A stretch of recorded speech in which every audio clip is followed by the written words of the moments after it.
Hey y'all, so here's a under 15 minutes makeup tutorial, application, and product recommendation.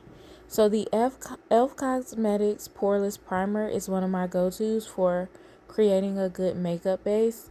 I love how lightweight the product is. I love how easy it is to apply. It doesn't leave like that white film on my skin either. It blends in really well. A little bit goes a long way. And then the e.l.f. Power Grip primer just allows the makeup to stick. So it's a really good base. I use them in combination. The products are inexpensive, which I also love. And you can find these products multiple places. Ulta, Sephora, Amazon.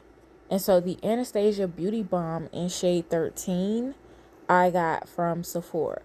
They were able to color match me online, and I picked the product up sight unseen. And as you can see, it really is a very good color match.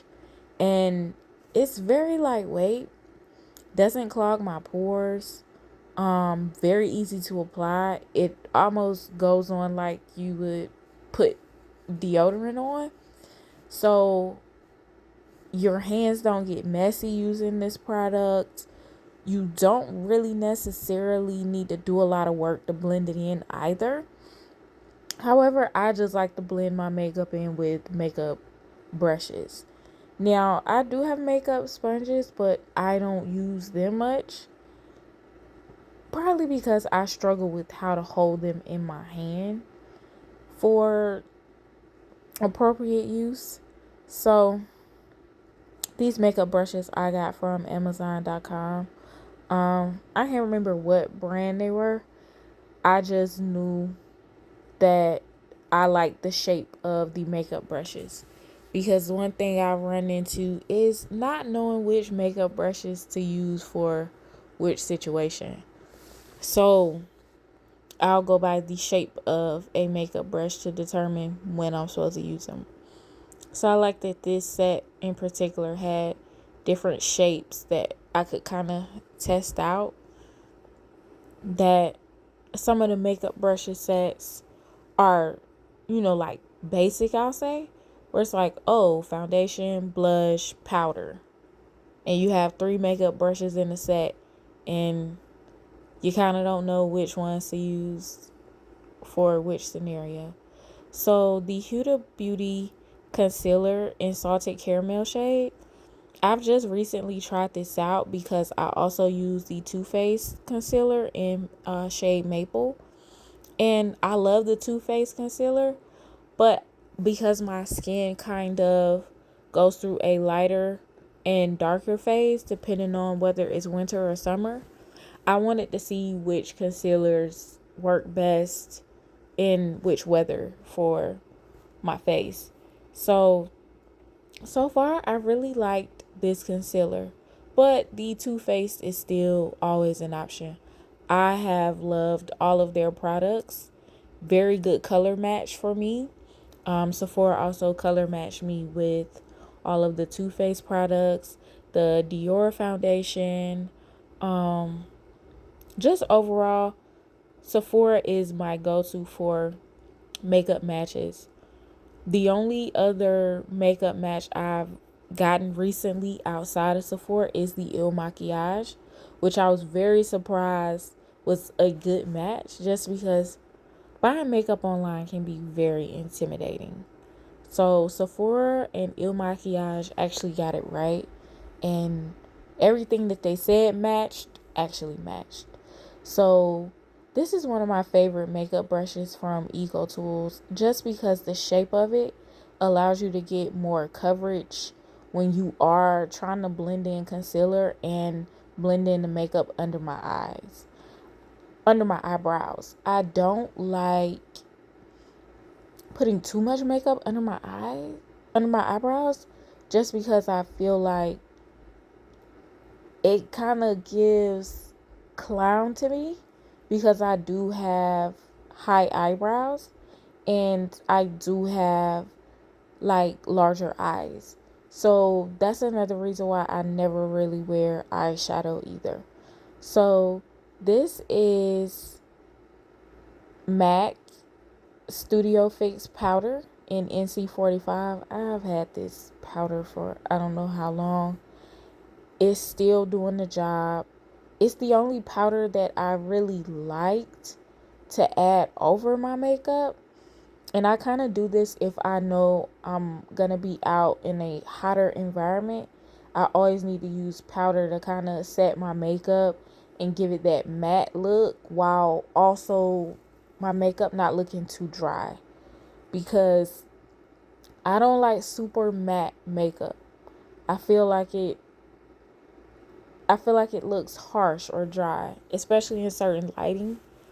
And I also don't want my makeup to look too professional, if that makes sense. Like, I still want to be able to see my skin.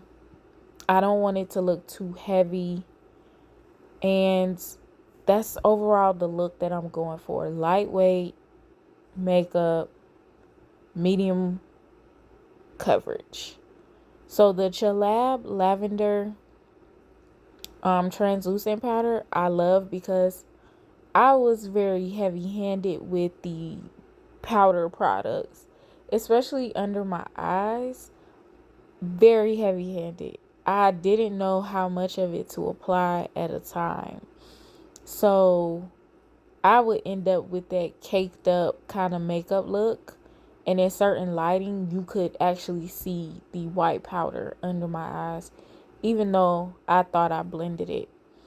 Uh, Earlier, y'all saw a third makeup brush brand, the Elf Cosmetics makeup brush that I use. They had the silver handle. I like that for blending in powder.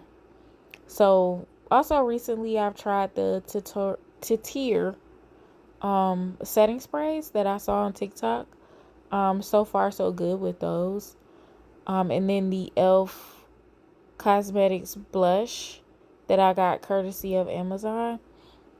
I just recently started wearing blush just because, again, it's something that I didn't necessarily know how to apply, or I would over apply it and wouldn't know how to fix it.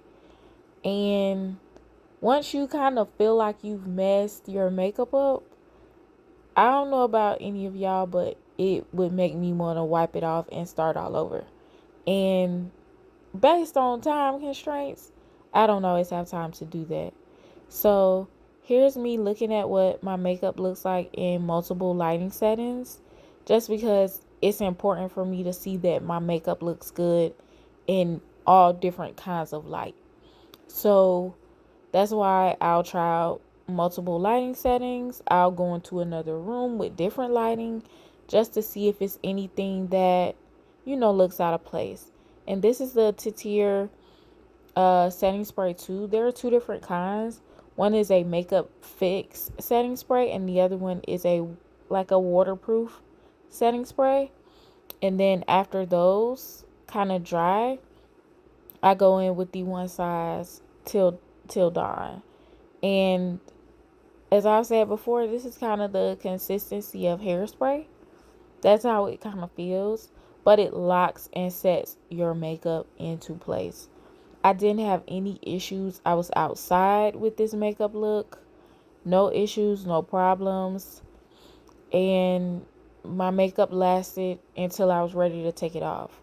So this new lip lingerie, I'll say lip marker, because that's kind of how it feels and looks. This product is new. I got from Sephora. I like it. I like that it stayed on all night. I didn't have to reapply lip liner. But the application tool, because it's so skinny, was very difficult for me to use without messing up. I can be a bit clumsy. So the fact that you almost had to be so precise because the felt tip part of this lip liner was so skinny, like a ballpoint pen almost, I was struggling to figure out how to make it a little thicker to give the lip liner more pronunciation, if I'll say. So I almost ended up starting to kind of color my lips a little bit. And then also one of my fears was that I was drying it out by leaving the top off the lip liner for too long. So at some points in time, I would put the top back on and then take it off just to make sure I wasn't drying the product out, which I don't know. That's the only drawback. It lasted all day, but it wasn't very easy to apply for me. And it really was like almost like a felt tip pen. As y'all can see on that one part of my lip that looks very pronounced, while the other side kind of looks like two different people put the lip liner on. So I was just trying to make sure both sides of the application looked even. And I kind of, after this, started to kind of, not panic, but kind of got a little bit paranoid on how the lip liner looked. Just because it didn't dry. So I went in with the NYX lip liner that I already had. That was like a pencil. And kind of went over the lip lingerie with it. But as y'all can see, I started to get a little clumsy because I started to kind of not know what to do, because this was part of the process that, I thought would be the easiest, but I started running into just issues with not feeling like the lip liner was applied correctly. So I went over top of it with this lip pencil, which in hindsight I didn't have to do. So I ended up over applying the lip pencil, which of course isn't gonna stay long, but it's just a thought that I added an extra step to the process that I didn't need to.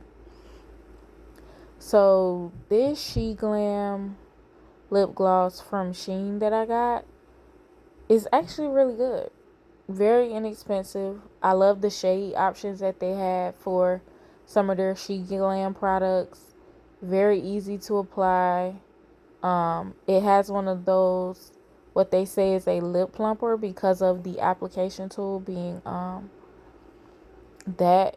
Y'all kind of see that when it came to me doing my lips, I was kind of all over the place and not in a good way.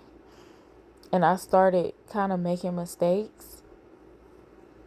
Whenever I start to get the rushing and I feel like it's taking me too long, I start to kind of make mistakes and end up doing too much or not enough. I hate when I get like this. But even still, even with some of the mess ups that I did have, it only took me 14 minutes and 35 seconds to do this complete makeup look. And that's with me recording and everything else, which is actually pretty good if y'all knew my history with applying makeup. Now, I'm not a professional. I'm not the best. But I am getting better at doing it and doing it more efficiently. I'm still going to have bloopers. I'm still going to mess up. But when I mess up, I am able to fix it a lot faster than I used to in the past. So I'm going over with a last lip gloss. I got this from Sephora. It's their brand. It's glitter lip gloss. So it adds like a certain shine or sheen to, your lip routine. So I love this lip gloss. Whenever the rest of my lip gloss kind of wears off, I just use that and carry it in my bag. Bye, y'all.